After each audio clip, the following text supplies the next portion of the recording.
Footloose filming location in Orem, Utah. This is the old site of the Geneva Steel Plant.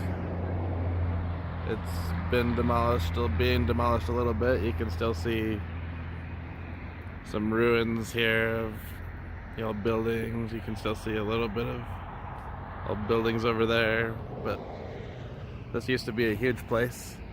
It used to look like this.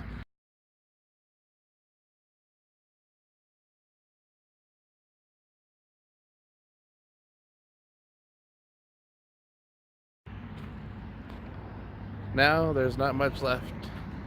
We've got some foundations here, some footings there, some broken walls there, but it's pretty much gone.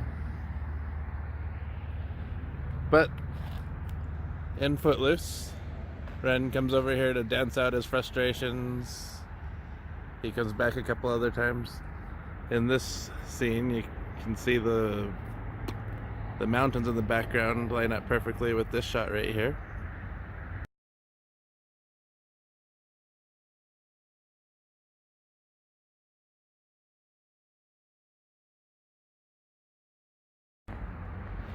So yep, this is Geneva Steel, the old steel plant in the movie Footloose.